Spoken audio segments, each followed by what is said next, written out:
You're on air. Excellent. Then I will call to order this work session for December 7th, 2021. And we'll start out with a conversation with Rory Dennebeck from the Downtown Milwaukie Business Association. This will be led by Kelly Brooks, our Assistant City Manager, and Joseph Briglio, our new brand spanking new Community Development Director. Hello, everyone. I'm largely going to hand things off. Joseph and I are going to hand the microphone off to Rory to share what's going on with him. But before we did that, I just wanted to show you one thing. This weekend, we did turn the tree on and have an umbrella parade. And I was going to show you a picture from it really quickly. So you can see the tree all lit up next to our new spinning fish. It went really well. We actually had a good turnout, and I just want to thank everyone for coming. And I really want to thank Scott Stopper, who has been taking care of all things events and strategic engagement related for the past 6 or 7 months, and put in a lot of time and effort, and works with Dan Harris, who's our events coordinator, who also put a lot of work into the event. He was not able to join us because his child, Owen, was born on Saturday and is adorable. So lots of really cool things to celebrate, and it was really nice to see many of you. And I think with that, I'm going to hand things off to Rory. Thanks, Kelly. Good evening, everyone, and happy holidays. Great to see everyone this evening. Been a little while since the last update, and really a lot has happened. May not seem like it behind the scenes. I've really kind of been thinking a lot about how to improve the Downtown Business Association. I spent a lot of time talking and having conversations with the different groups in town, the neighborhood associations, the CMI folks, kind of looking at different ideas for collaborating, because one of the things, and I think I've addressed this before, is the DMBA really doesn't have much participation. And it's kind of sad, but true. And I've spent some time wondering, what is the DMBA and what function and what role should they play, and what function do we play? And I ask these questions because I just don't get much participation in terms of the meetings and other businesses. And I know that people out there have concerns. I know that they have wants and needs, and I know they want to continue to grow their business and grow the downtown business community. There's no doubt. I do know that. And I know that, businesses, they're really prioritizing themselves. I can't blame them for that. It's really important for them to get their businesses back going and growing strong. I think we've seen some of that in downtown Milwaukee. We also seen some businesses leave, which is of course sad, but part of the, inevitable part of this. And so, having said those kind of things, I've really been thinking about, what my role is. I spent some time talking to Kelly this summer about, really thinking about stepping aside as the president of the Downtown Milwaukee Business Association. But really in reflection, it's not really what I want to do.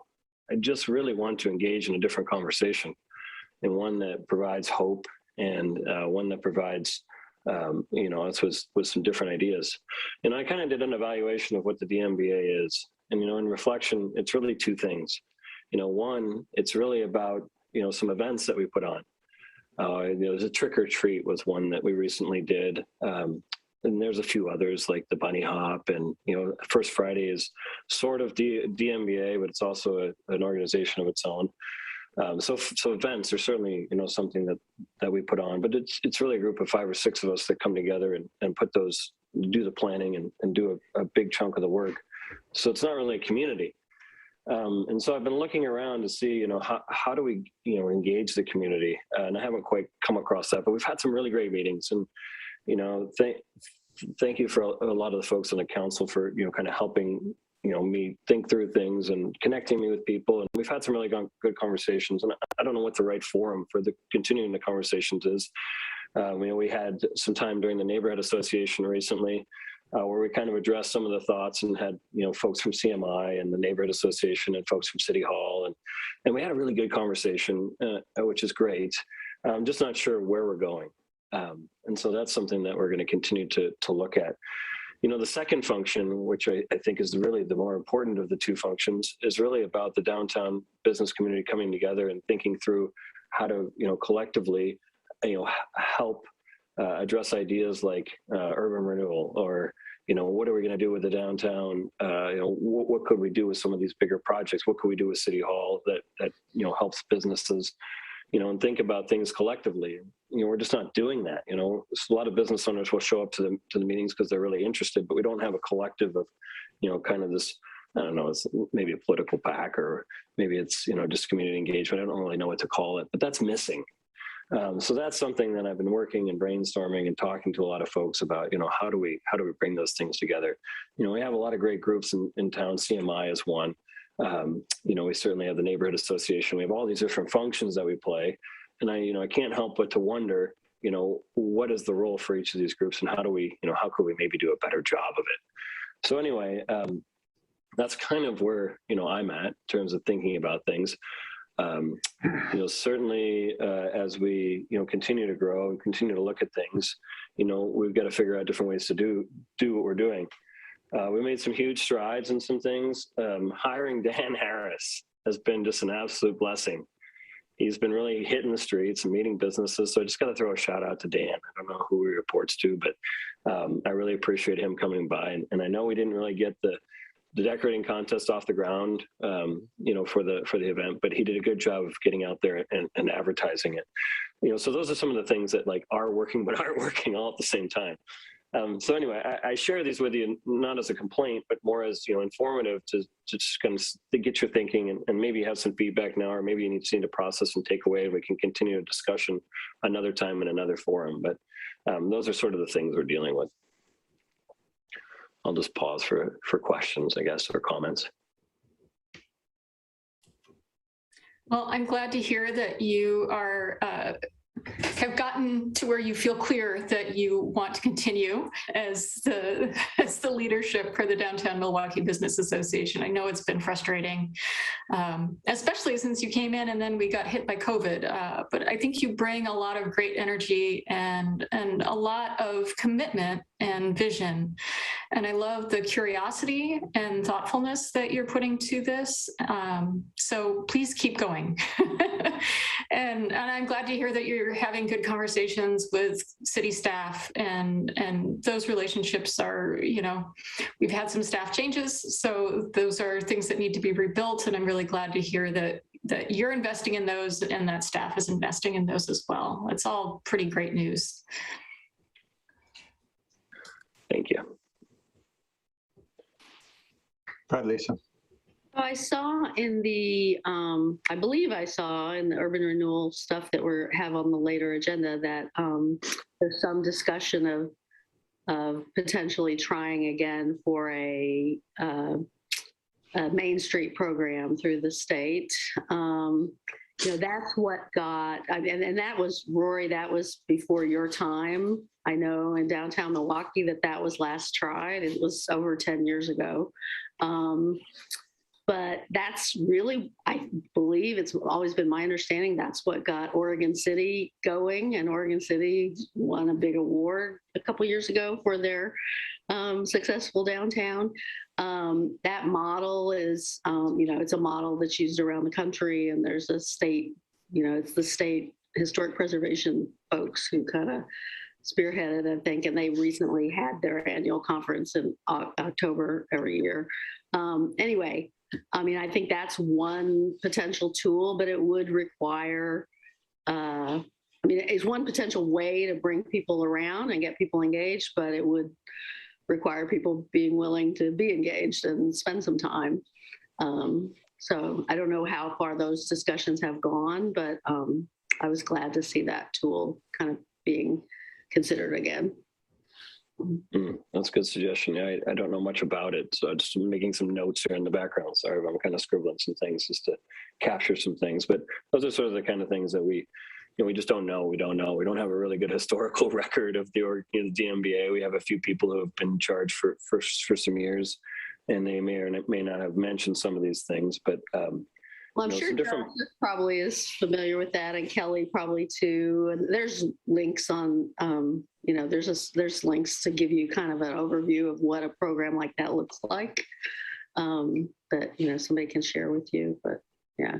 Okay, great. Thank you for that. That just reminded me that I did mean to mention that we do have actually very strong business representation on the Community Advisory Committee. We have a number of downtown businesses and non-downtown small business owners who are serving on that. And I'd be happy to connect you with those, Rory, if that would be helpful. I know that we've had some discussions about how to make sure that we're hearing from downtown businesses as we go forward, just because so many of them are really small and they don't have time to actually serve on the committee, but we do really want their input in shaping the programs. So I guess that's sort of an offer and a heads up that that's still coming in the future. So don't worry as you hear mention of this urban renewal area. It's not launching without additional input from downtown businesses. No, I was never worried about that. In fact, I do know some of the people on the committee. It's just that we're not organized.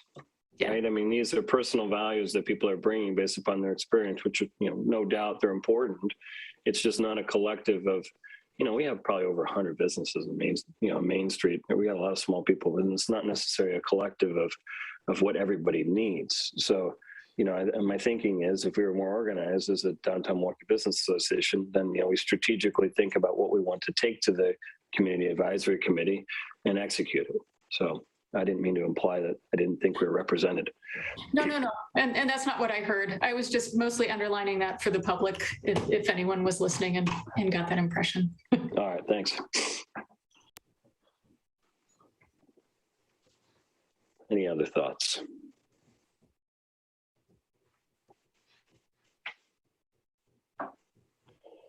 Okay, well, we're really hearing none. I mean, my job is just kind of inform. I mean, I'm really, sort of a one-man Downtown Milwaukee Business Association, or one person.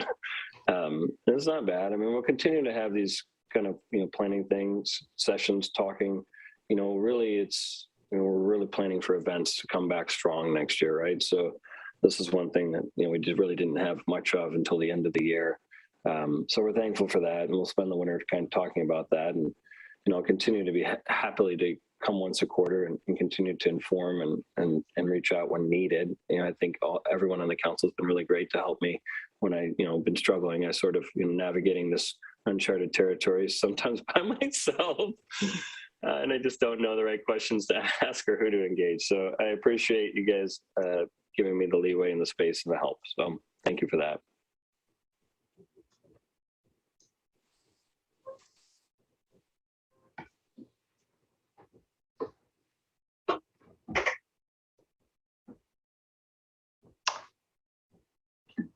Joseph, do you have thoughts on, Milwaukee seemingly has always struggled, going back up to the 30,000 foot level. There was a Milwaukee Chamber of Commerce at one point in the world, and then it fizzled. And so then it became a North Clackamas Chamber of Commerce. And then they didn't feel like they were being represented more specifically. And so it started up with the Downtown Business Association, and now, again, it's struggling. Do you have experience from outside of the Milwaukee area of how to keep businesses engaged, or what, any thoughts on that? Yeah. I do have some experience there. In my experience, it usually takes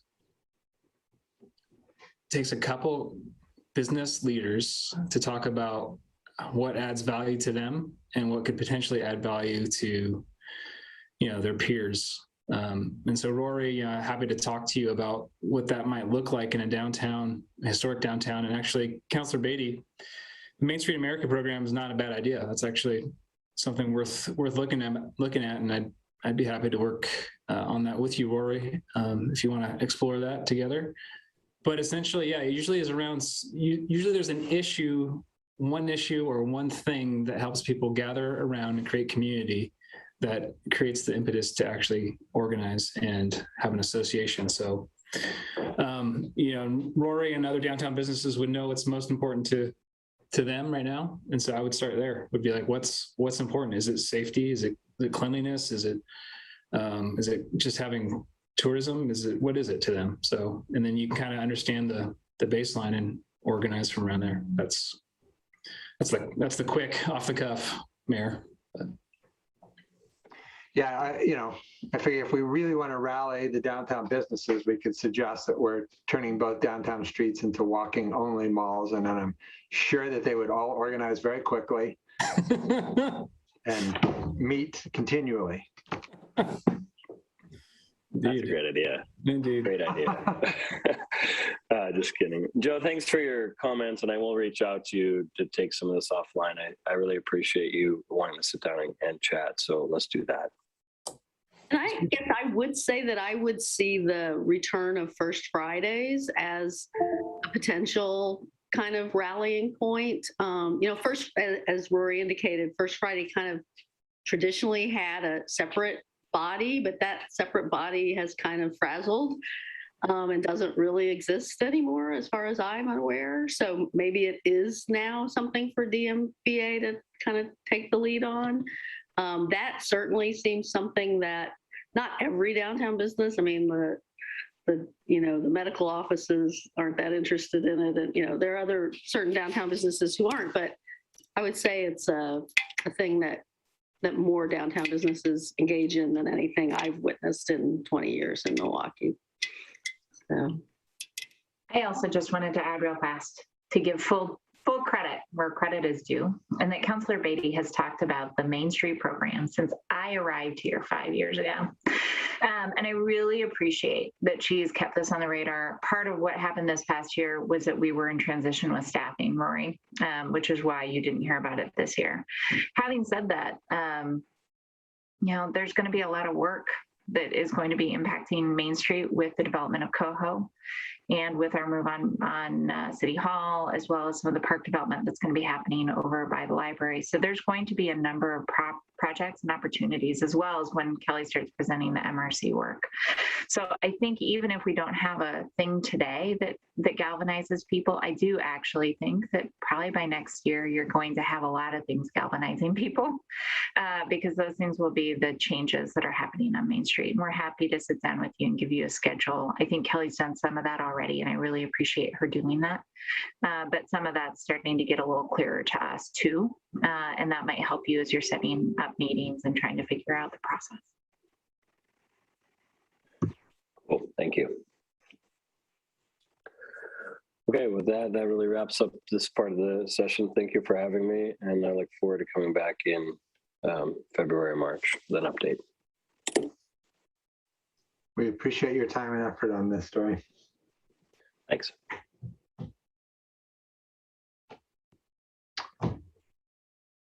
All right. Our next item is a municipal court update with our judge, Kimberly Graves. Hello, nice to see all your faces. Nice to see you. We have been plugging along in the court with not a lot of change. I believe we had just transitioned to a paperless court when I was here last updating you. So we've continued with that. We've had no paper up in court anymore. Everything's getting scanned in, which feels fancy. Practically speaking, it does make it easier to send things into the DMV. And of course, it's clearing up space downstairs. Every file that we've got on in the computer, we don't have in a file cabinet. So it's making a difference there. And I think Mary and I are both fairly proficient at managing the files and all of that on the computer at this point. So that's going smoothly. The biggest change has been, and I imagine you're familiar with it, Senate Bill 817, that was advertised as eliminating fines and fees for juveniles in the court system. So You go into state custody as a juvenile, your family's saddled with a whole ton of fines and fees, or you are when you get out. And obviously that was creating an enormous problem for people going forward, trying to recover their life, trying to get back on track. And so that was the main gist of that Senate bill, which passed. What wasn't advertised as much and what was also tucked in there was the elimination of the truancy statute. And so the way that they did that was the statute that was specifically for failure to send a child to school is a Class C violation. They took that out. The only violation that exists anymore with regard to truancy relates to homeschooled children and a failure of a parent to get the required testing done for their homeschooler. So in doing that, and I don't know why the Municipal Judges Association wasn't on top of that bill. And I know that there's a lot of courts that had the exact same reaction when we saw that it had gone through and attendance court or truancy court programs were having to be shut down.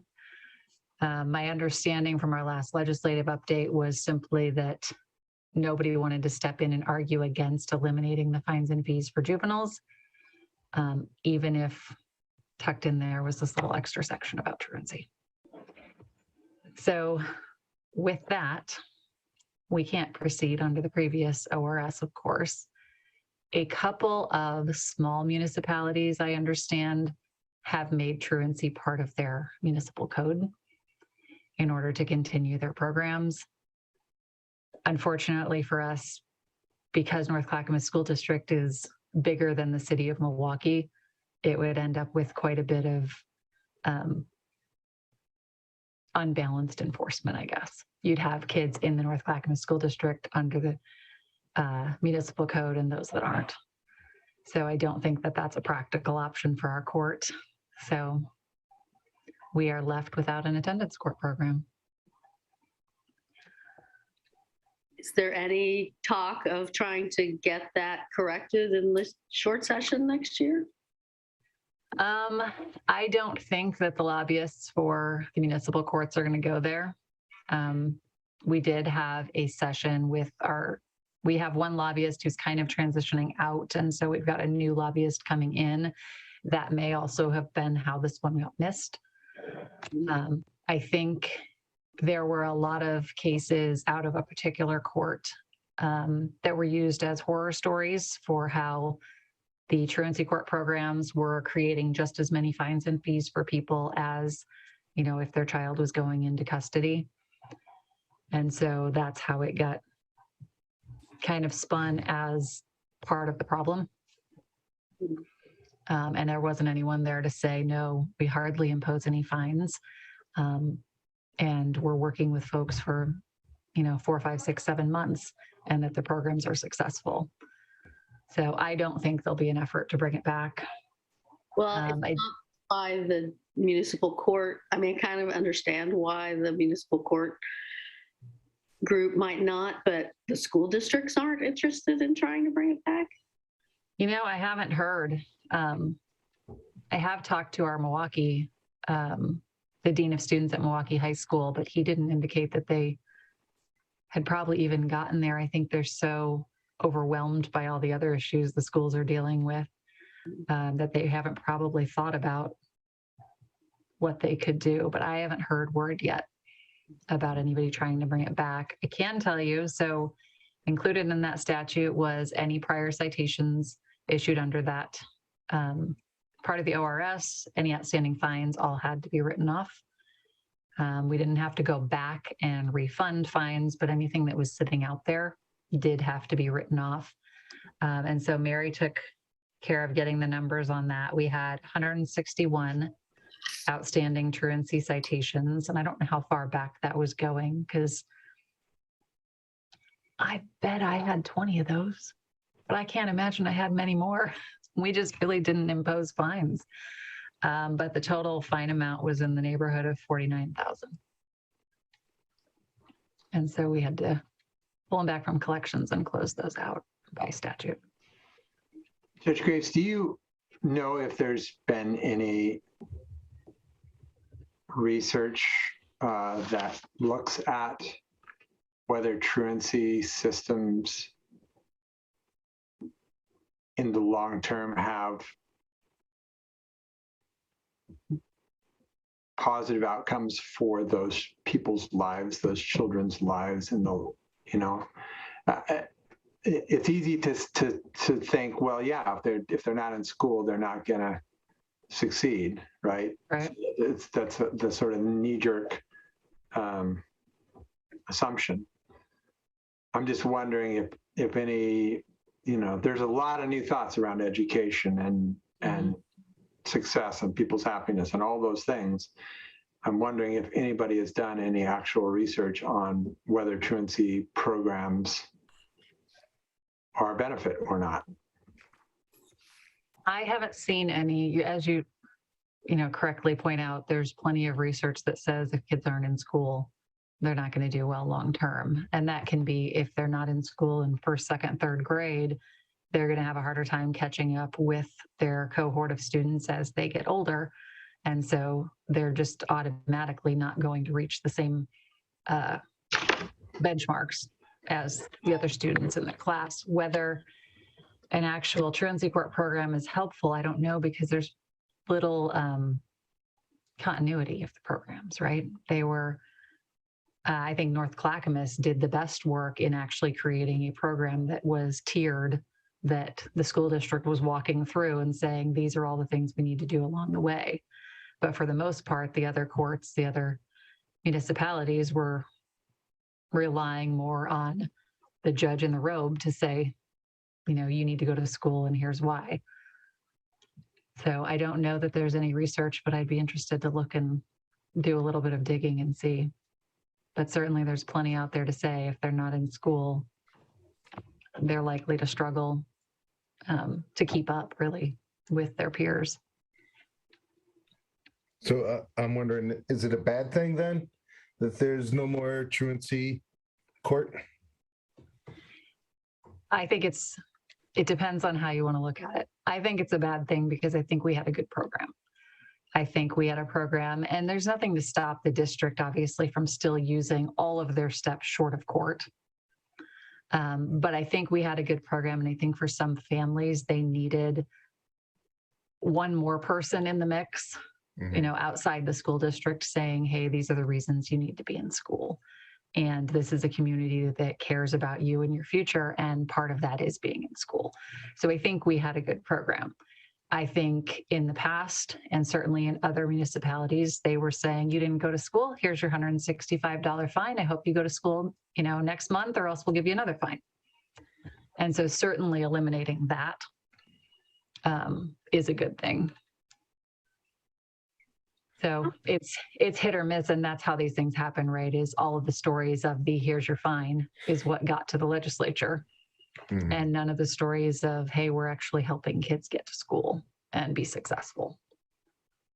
How many, just rough percentage of the kids in the program were high school versus earlier in their education? I will say, well, so when I first started in Milwaukie, so 7 years ago, it was only the high school that came to court. Okay. And then it was after a few years that it was expanded to include the elementary and middle schoolers, because the research shows that you fall behind then, and chances are by the time you get to high school, you're going to feel unsuccessful. Mm-hmm. And so once we included the elementary and middle schoolers, we were probably 25% elementary and middle school and 75% high school. Mm-hmm. I think the mayor's question about, or the sort of proposition that not everybody who doesn't finish school does poorly in life. I mean, I think that's a different measure for somebody who maybe drops out as a junior in high school than for somebody who's, not finishing 5th grade, doesn't have basic literacy skills and things like that, Yeah, at the elementary and middle school level, we were educating parents as much as we were students, and encouraging parents to get parenting, take parenting skills classes, or just simply letting them know that they need to value education for their child too. And here's why their child needs to value education. Once we got to high school, we were dealing with behavior issues with kids who didn't get the message earlier on, and now they are feeling unsuccessful and just really not seeing the point. And how many, and I know that COVID changed this figure wildly, but how many cases would you see in a pre-COVID year in general come for truancy court? 60 maybe? 60 for the school year? 60, yeah. Yeah. And those were in our busiest years. And then, so was it, I think it was 2018 or 2017, partway through the school year, is when the district stopped sending citations in. And that was when deportation of parents became a big issue. And the school became concerned that they would cite someone into court and ICE was going to show up and pick up their parents. Yeah. And so because they couldn't, send a citation to a child because they know their parents aren't eligible to be deported and not send one over here because they're concerned about that, is when the school district shut down the program and just simply stopped sending kids in. And then that led to the discussion of, well, since we're taking a break, how do we make this program more robust, more consistent across the district, and make sure that when kids get to you, they've gotten this many contacts along the way to get there. Someone has looked into the conditions at the home. Someone has looked into disabilities or learning differences of the child. Someone's looked into parents' ability to parent the child, mental health, et cetera, how many steps we have before, okay, we need to send you to court. And so that program, we started with the new plan with the 2019-2020 school year, and we saw one child pre-pandemic. And then that was it. And he was a case where parents were overwhelmed. He was an elementary schooler, I believe. He had mental health issues that weren't getting dealt with. Parents didn't know where to go. And ultimately the school district said, we can't get them where we need them to go. Hopefully you can. It's unfortunate that Milwaukie and North Clackamas were doing good things, but I can also see it being used for in a harmful way, with parents dealing with addiction, houselessness, the obvious one, racism. And here it's unfortunate that we got rid of it, but I think overall it's probably a good thing, and it's going to force some districts to have to do some hard looking at themselves on what, or even cities, how can we help people, right? And that was what North Clackamas was putting together. So they're still able to use that model, and hopefully that model will spread to some of the other districts that are now scrambling because they can't send students to court. So I agree, there's an upside to it.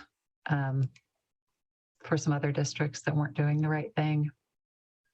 It's a bummer for us. It's one of the more enjoyable parts of the job, is to get kids in and kind of watch them over the months find some success. Not all the time, but to see them recognize that there's people there who really value them and who value their future and who see a future for them. But I agree, the model that's been set up is something that hopefully other districts can use. And it was designed to look at all of those issues as to why this child's not succeeding. And let's get to the heart of that to help them succeed. Yeah, because I agree with you that sometimes it takes an outside third party to come in and say, hey, this is important and this is why. But unfortunately, it's not like that everywhere else. Right? Yeah. So, but that's the biggest change for the court, is we won't be able to do that. Certainly I'll let you know if there are any changes. I don't expect there to be from the legislature. I think that there's just a shift away. And there is research that says court involvement is detrimental to families at whatever level the court involvement might be. And generally, I don't think that's looking at the truancy level. It's looking at DHS involvement and things a little higher up the chain. But if the research is there saying that the court's not helpful for families in a lot of situations, then maybe it wasn't right in this one either. So maybe there's some opportunity for school districts to find a creative third way of an outside, someone beyond the classroom, beyond the teacher and the principal. But, yeah. Yeah, and I think they've been adding folks to the school districts in the last probably 2 years that are there to see the problems, maybe with a more outside perspective. Yeah. So we'll have to see how it changes.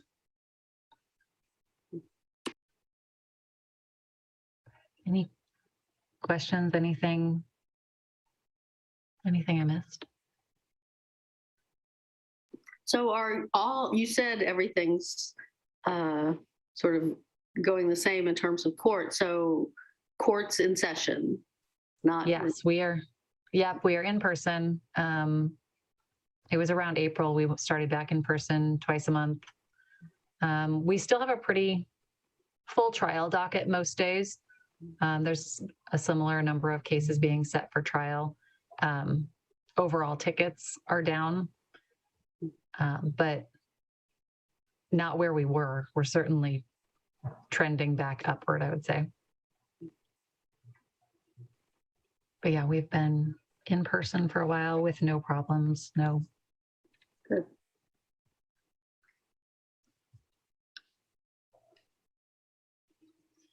Well, if there's no other questions, that's all I have. I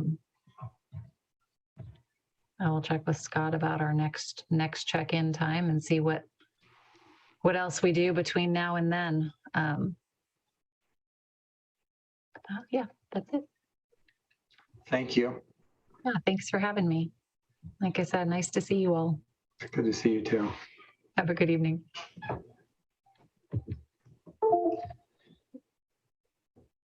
Okay. Our next item is Parks and Recreation Board Annual Update, which will be led by Natalie Rogers, our Climate and Natural Resources Manager. Hey, Natalie. Hi, everyone. Good evening. My name is Natalie Rogers, Climate Action, or I keep confusing my old title, Climate and Natural Resources Manager. And I don't know, Scott, were you able to promote Ben up if he's still here? Ben, I see you there. I've tried a couple of times. I'll try again to promote him to panel. There he comes. Perfect. And I'm joined today by Ben Johnson, who's the PARB chair. So let me see. I'm here. I made it. Hey, Ben. Hey, nice to see you all. Nice to see you. All right, well, I'm going to share this this brief PowerPoint. Okay.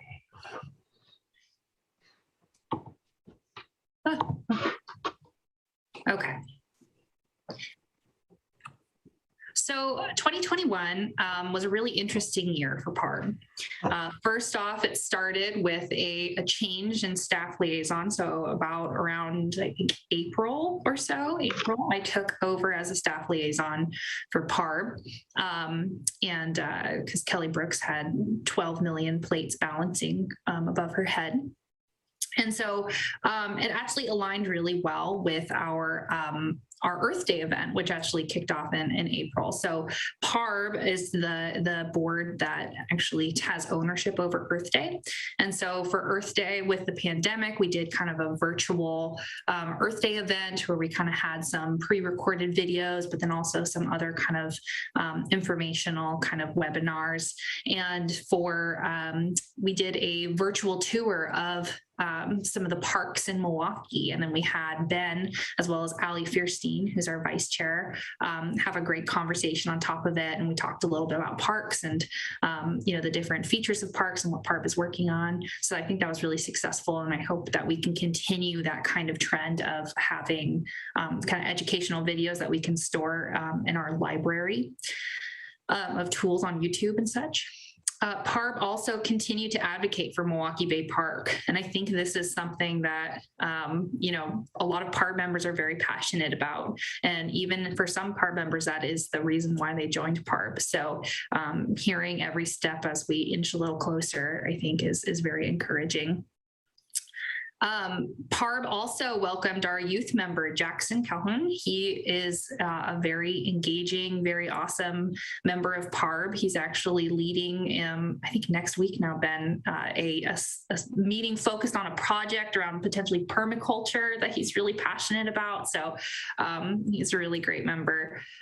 We also began the bylaw update process. So as you are aware, a lot of our boards and commissions are going through and updating their bylaws, ensuring that both we're using consistent terminology in the code, but then also just taking a look at the missions and the goals of the boards and making sure that it aligns both with the city goals, but then also with the current member goals. So there's a few questions that I've posed for you towards the end of this presentation, and that's really coming from that bylaw discussion that we started. We also, as a city, we received funding for Bowman, Bray, Balfour, and Scott Parks. So PARB has been engaged through that process. We actually just recently, with our Parks Development Coordinator, Adam Moore, has actually come to PARB, and Jackson Calhoun is actually serving on the RFP review committee. So that will be really exciting as our PARB representative. And then advocated for Milwaukie interests through the District Advisory Board for North Clackamas Parks and Recreation. And Ben, I don't know if you want to say anything about your experience serving as the PARB, kind of one of the PARB liaisons in that.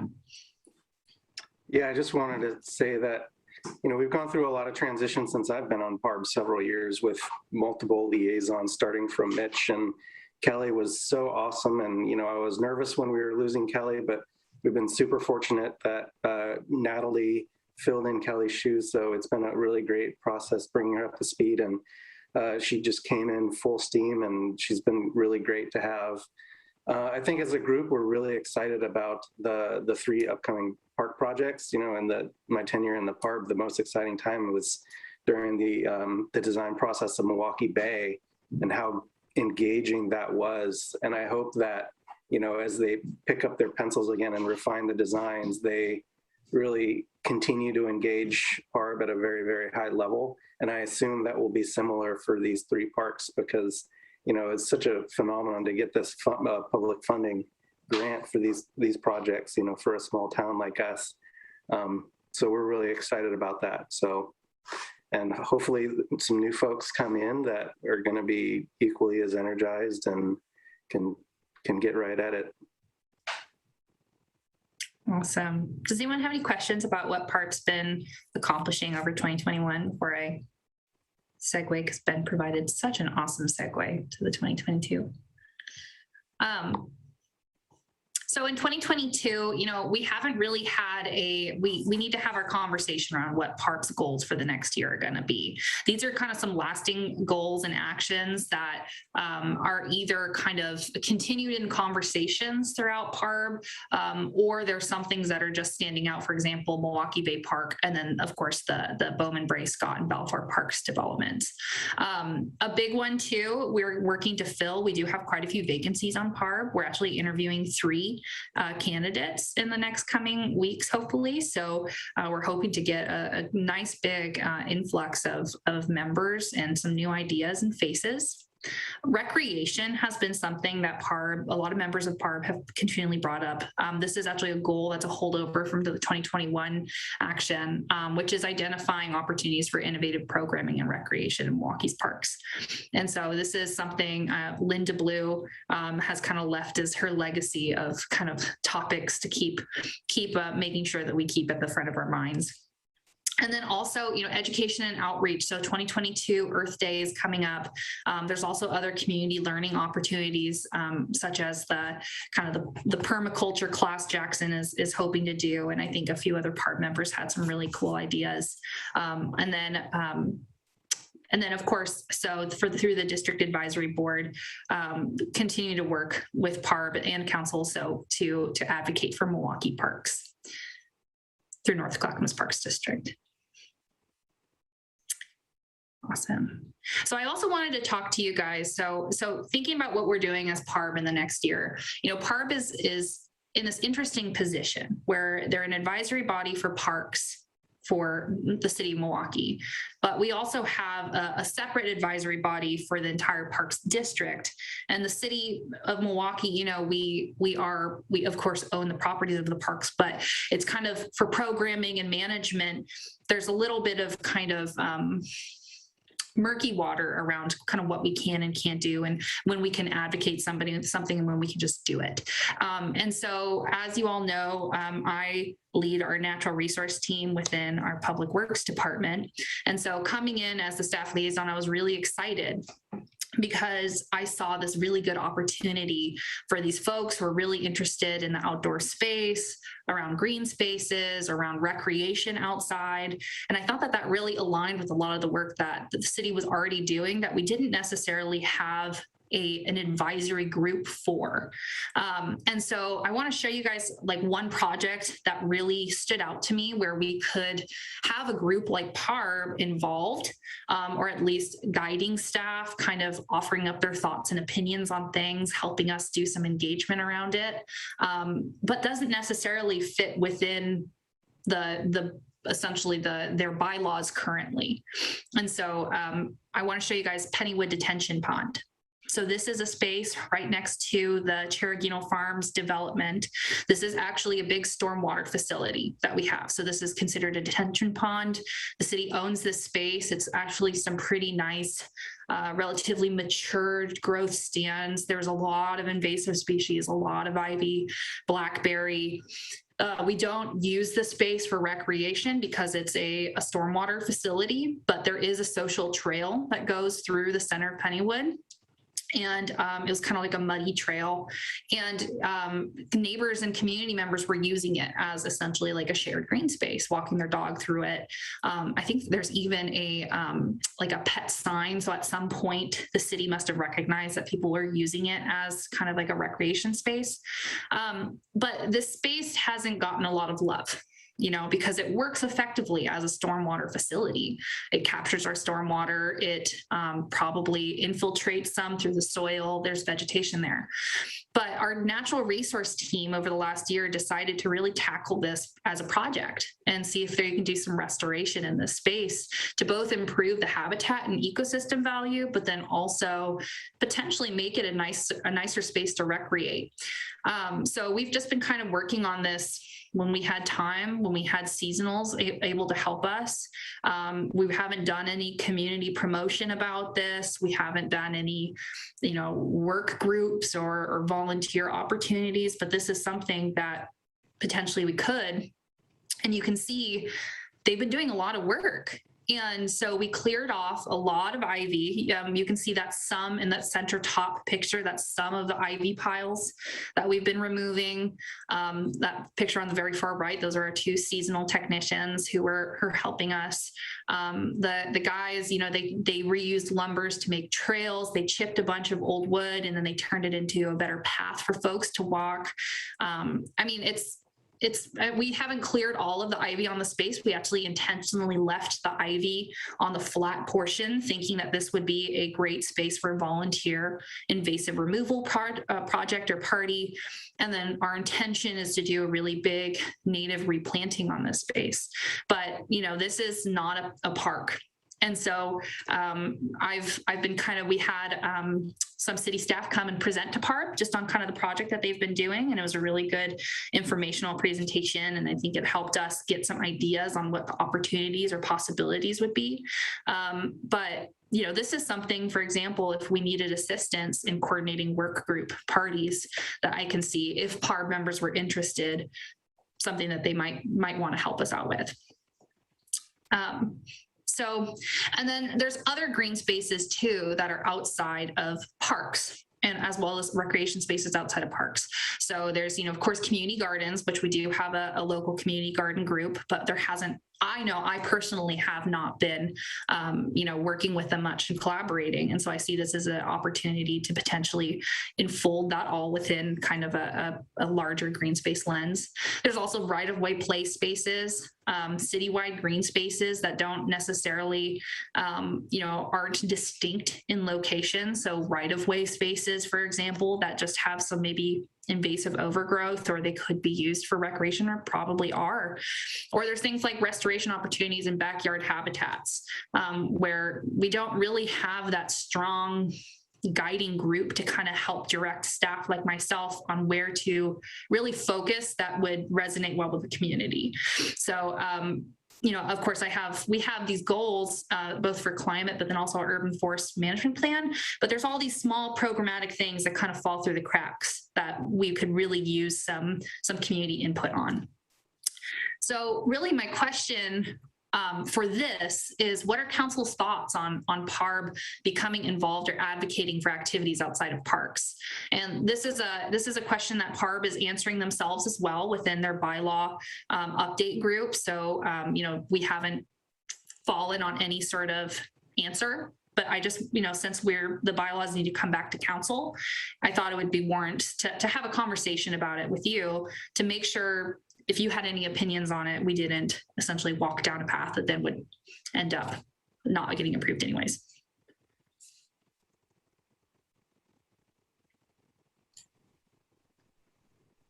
Go ahead, Kathy.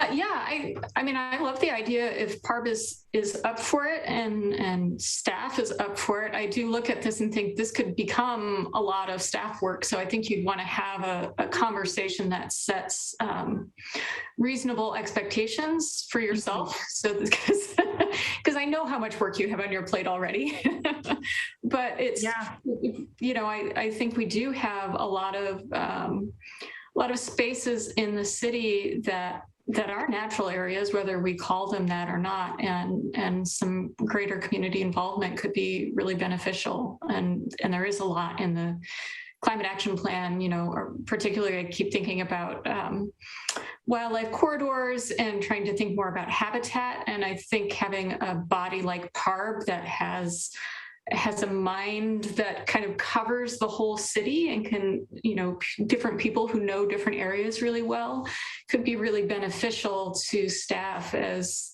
that work gets going and get people excited to volunteer. And who knows, maybe we have adopted green space programs that rise up for the different neighborhoods for some of these spaces. Like I can see a lot of potential there. So I think it's great. Lisa. I agree. Whatever PARB feels like, taking on off of this list, I think is great. I suspect you'll need some prioritization. A couple of things I wanted to add. One is, it seems to me we have a few areas that are parks, but aren't really maintained by NCPRD. And in that regard, I'm thinking about Kronberg, where we've got the nice path and the nice areas around the path, but we've got vast swaths of overgrown invasives, especially north of the trestle. I've tried to raise the issue of having some work parties in some of those areas before.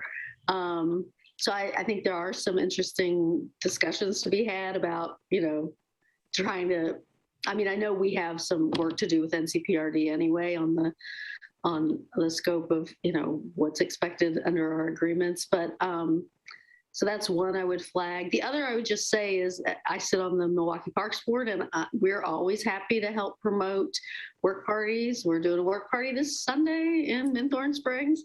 Minthorn Springs is an example of, property that is privately, zoned by the Wetlands Conservancy. It's not either the cities or NCPRD's, but it's also very similar, I think, to that Pennywood property you're talking about. And Wetlands Conservancy was pretty inactive there for years, and the Milwaukie Parks Foundation has really kind of come along and kind of revitalized those efforts to work there. And I'm sure the Parks Foundation would be happy to help promote activities if the PARB decided it wanted to take on, organizing public work parties.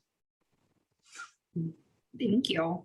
Yeah, I think, it's kind of that first group in order to help with the brainstorming on would a work party be appropriate? What should the size be? Kind of those initial steps. And I think, I definitely being cognizant of both, what our own city staff have the capacity for, but then also PARB, they're going to be very busy over the next year with all sorts of different projects and 3 parks coming up. 4. And so, this is setting up for success in the future as well, because we're not going to be updating these bylaws super frequently. And maybe there will be a time where all of our parks are built out and beautiful, and we have all these other programs and stuff that we want to do. But yes, yeah. And I know that there's a lot of other organizations, Milwaukie Parks Foundation, but then, and the community gardens. And I just want to be cognizant of staff members. I don't want to put work on these nonprofit organizations to do the stuff for us. So I look to PARB as kind of that brain trust that I can kind of help guide my own work and make sure we're prioritizing what matters to the community. Kathy? Yeah, I think you mostly said the things that I wanted to hear you say. They're just that there's a lot of excitement, I think, and people really wanting to do things for green spaces and parks. And so being really careful about setting expectations, I think, will be key in that. I love building ways to tap that excitement and giving people a way to really feel like they're engaged and do something. But at the same time, making sure that it's not leading to disappointment, I think is that balance that we'll always need to strike with this kind of thing. Yeah, I think this is exciting. My one caveat is the same that has been voiced, is that as much fun as this might be, and it feels more satisfying in a way because you see the actual work get done. A lot of the work that you're tasked with is the unfun, unsatisfying stuff of dealing with PGE and Northwest Natural and businesses and all. That's great fun. Okay, cool. I'm glad you enjoyed it. But that would be my only caveat, is that we don't create so much momentum on this that we lose sight of that other work. That said, there's a lot of places in the city, as you've pointed out, that no one takes care of. And everyone sort of feels like if it's not privately owned, it's the city's. Whether or not that's the case, that's how people think. So the more that we're addressing more of those, I think the better. I think it would be really cool. I can think of a dozen right off the top of my head that have never been touched, to my knowledge. Mm-hmm. Yeah, and we're really fortunate in that we have a few good staff members besides myself, Courtney Wilson, our urban forester, and Galen Hashofsky, who's our natural resource tech, who are equally as passionate about these spaces. And if anything, they know their workload, they know what they can take on and off. And potentially this is also an exciting opportunity for them to do some community engagement as well. Yeah, I like it. Awesome. So then I'm going to continue really quick to the other question.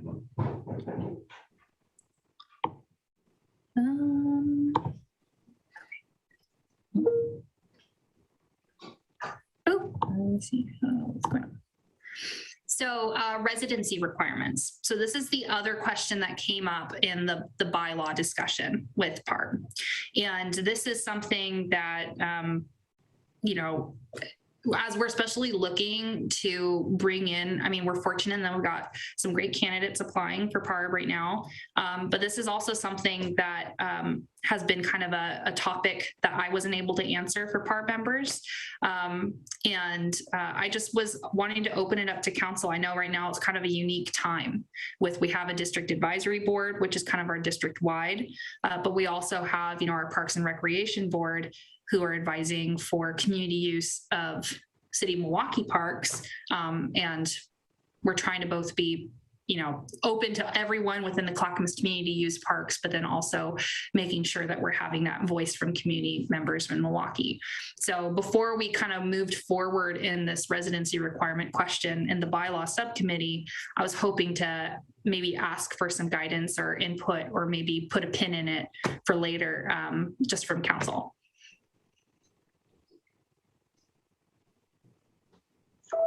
Kathy. Yeah, I think it's given that we even allow people who aren't residents of the city to serve on our planning commission. So it seems to me like we should have some openness there.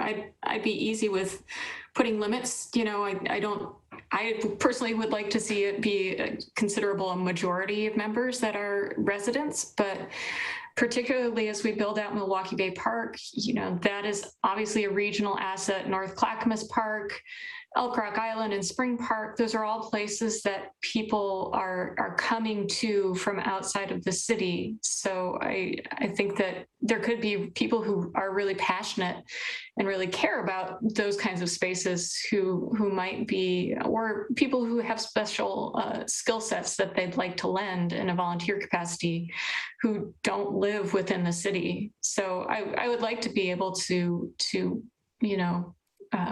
give a home to those people, capture those people if they are coming to us and expressing interest and they just don't live here. Angel. I was surprised you could see that my color's doing something weird today.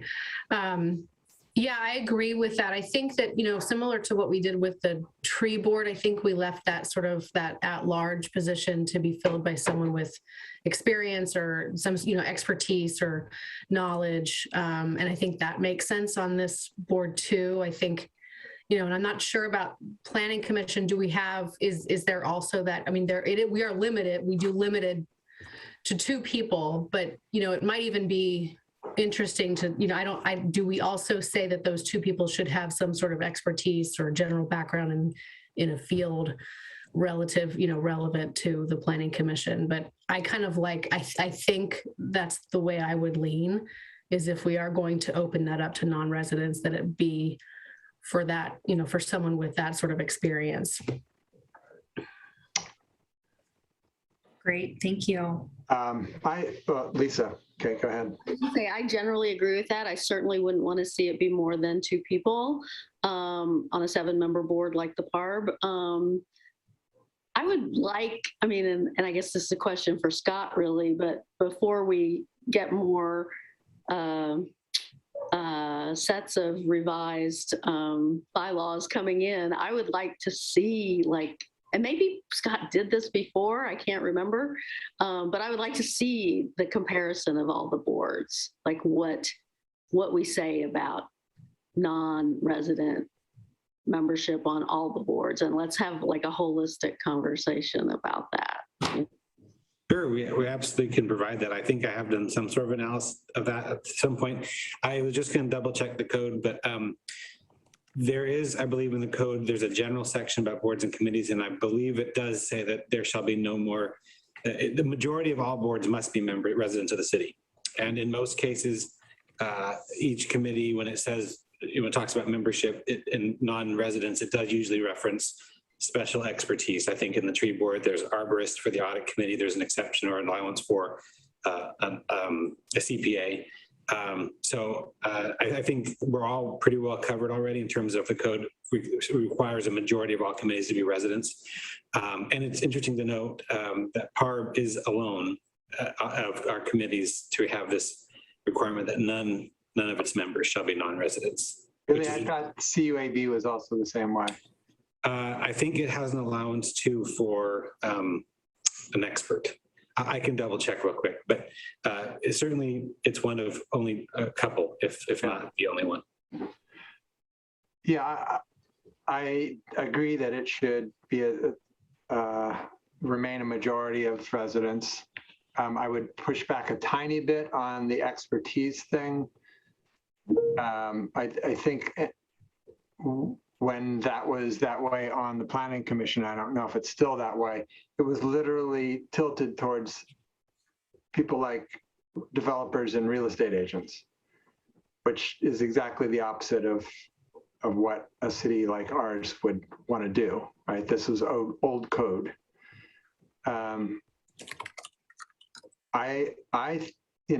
Given that there's a whole bunch of people that think they live in Milwaukie that don't, and that use our parks, and that come volunteer when we do ivy cleanups, and I don't know that I would be too prescriptive about expertise.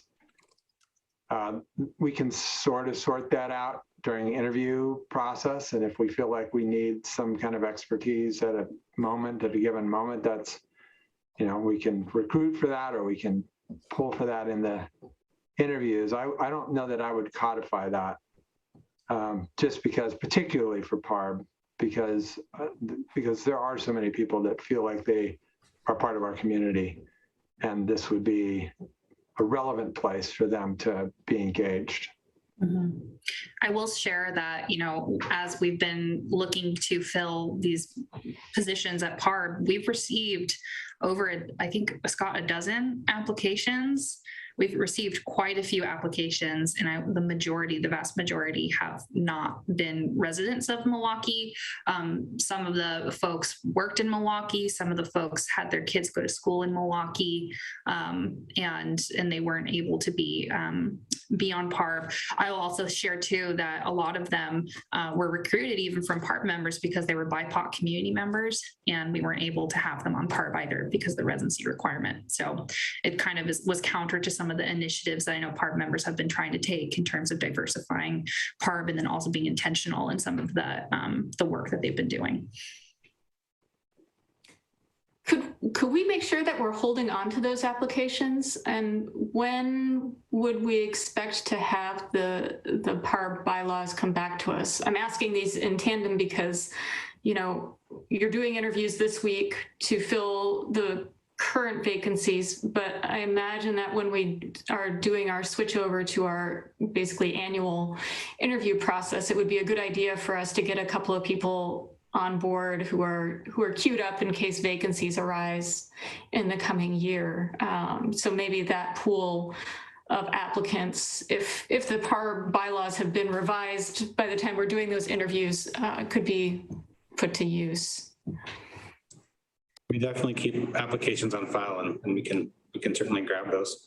I did check just now at the CUAB requirement. I think it allows for a ratepayer or a business owner, and those we do service some ratepayers outside city limits. So that's the exception there.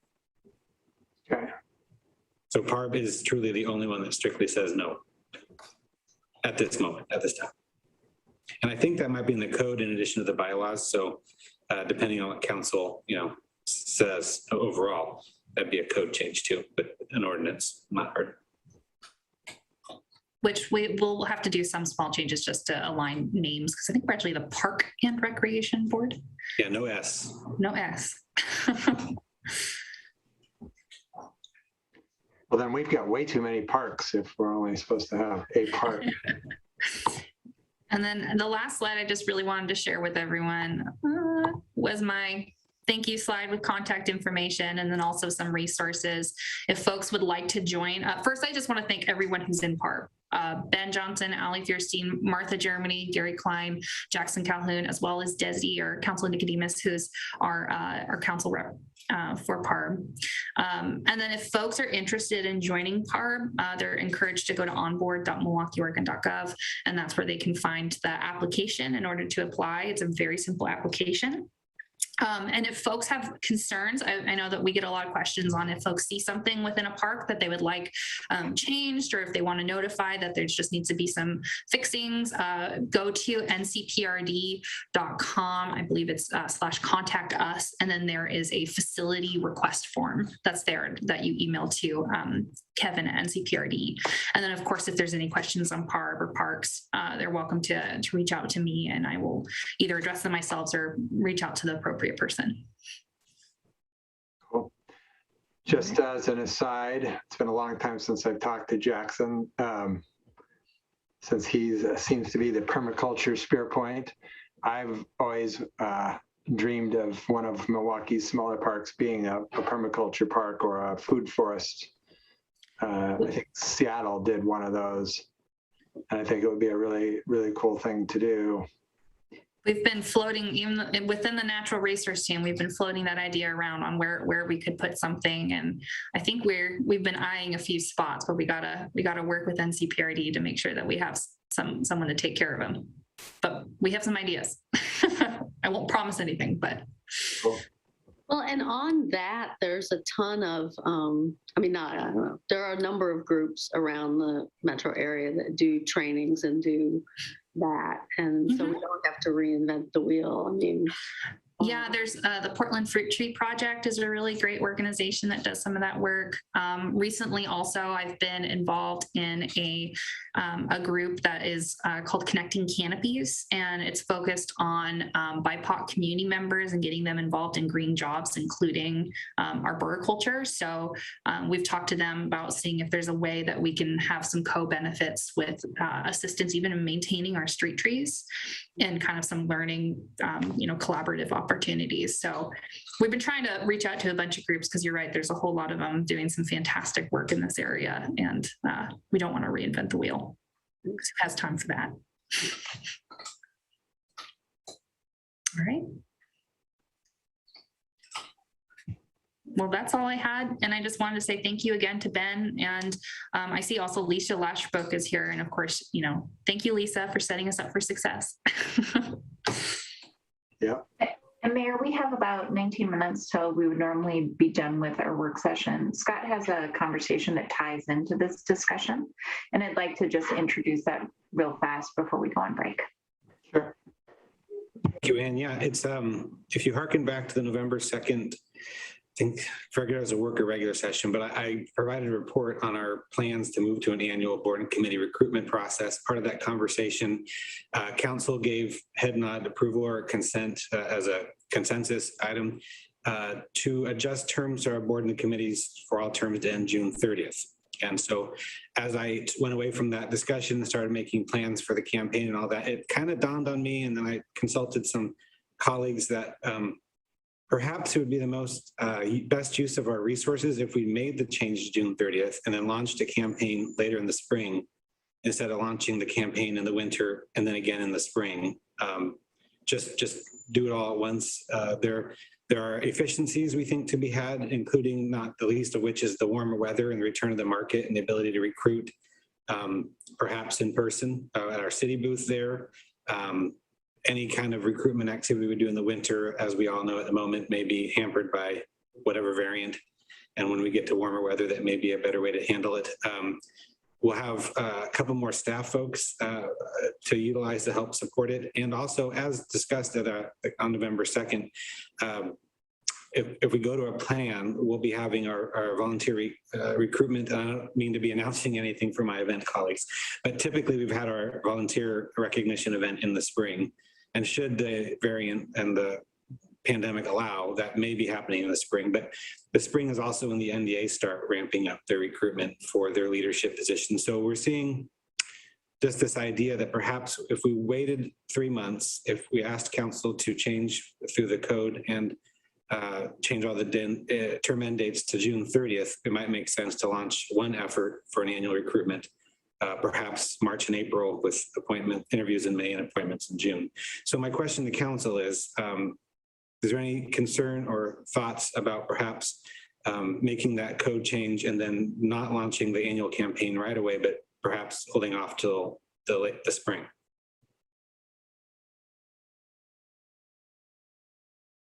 See one thumbs up.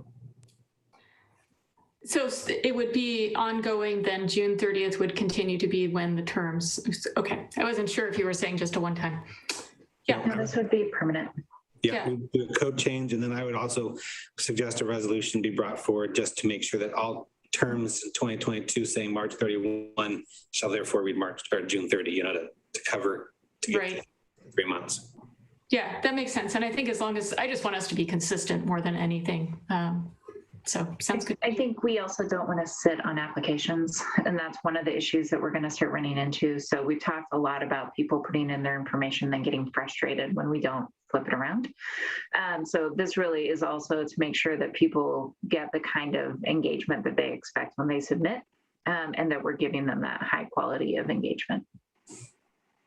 Yep. And with the symmetry of working better to help our NDAs recruit, and when they'll be looking for new leaders every May, and tying it to just the ability to be more social with each other and hopefully outside settings, seems to make a lot of sense. So I just wanted to see if council would be okay with that. If you are okay with that, which I'm getting a general idea that that's okay, I will get on the calendar, and I'll work on getting on the calendar early in 22 to make that code and resolution change, and then we'll move forward.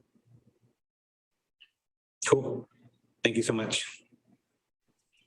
And because Natalie's here and we're still here and I have 15 minutes, I wanted to do something else so she could go home for the night, if that's okay.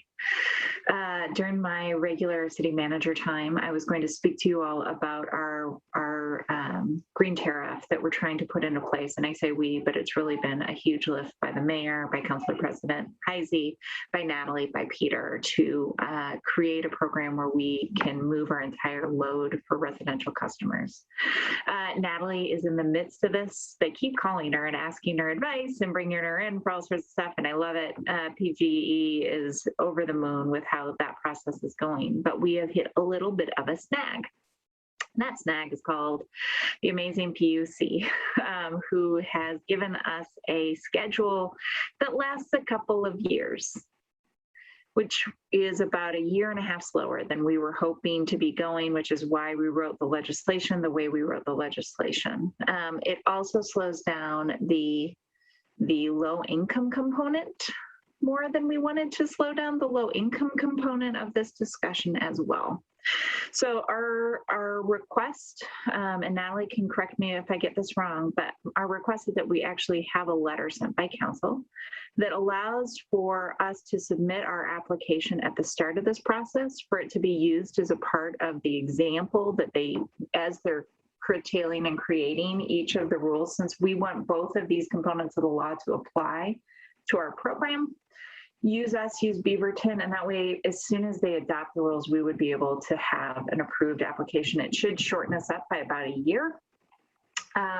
So that's, if you're game, then Natalie would write a letter. She would send it to all of you to review this week. We would send it under your signature next week to the PUC, and just ask for them to please make sure that they're using Milwaukie as the low income example and as the green energy communities together, to make sure that we launched it by the beginning of 2023.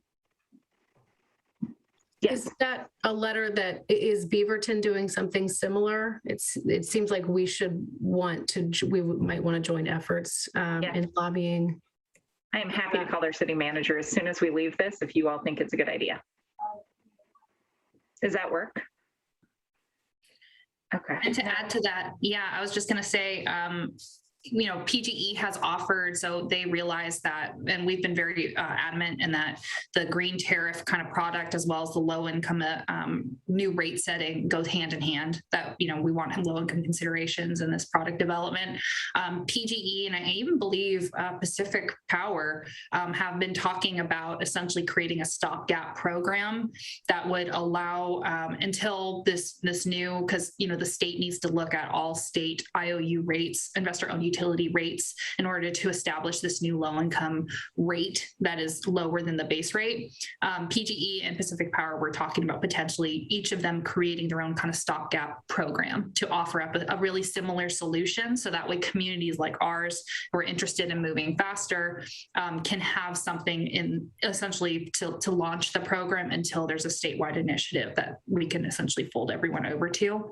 And then the PUC in their work plan development, they did acknowledge that they would be open to accepting applications before this later date in 2023 for some communities, pending workload is kind of how it seems. So this letter, this advocacy effort can actually potentially be really helpful for them getting their maybe up to full steam faster than they would have originally. I'm really glad to hear that. And that makes a lot of sense to me because I'm sort of sitting over here thinking, what do we need to do? And it just highlights to me, I'm still going to be the vice chair for LOC's Energy and Environment Committee. So that we need to continue to push for better funding for PUC because they are chronically understaffed. And these are the kinds of projects and initiatives that pay the price. Yes. So I am generally seeing nods. So if we draft a letter and we get a general agreement from this group, we would send it over to Beaverton. We would see if they are willing to sign on and agree. We'd also send it to PGE to see if they want to do something comparable or if they want to add language. And then we would submit under your signature. Does that all work? Okay. Thank you, everyone. With that, Natalie gets to go home. Yeah. I actually have another evening meeting, so I'm going to hop off to that one.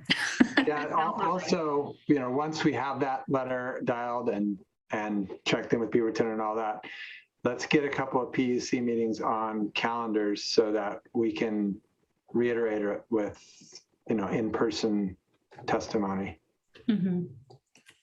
Definitely. And I'll emphasize too, I think Milwaukie has really been serving as a model for other communities. And I think this initial investment in developing this kind of, I'm going to call it the base package, because I think we're really looking at affordability and simplicity, makes it more attainable for other communities to follow suit. So I think that this is really good work that we're doing, and we don't have to make it really complicated, but we just do want it to go faster. Must go faster. Must go faster. So thank you all for your advocacy and your efforts. Okay, you'll see that later this week. All right, cool. Thank you. And that's everything we have for the work session. All righty. Well, we will see everyone back here at 6 o'clock. Thank you.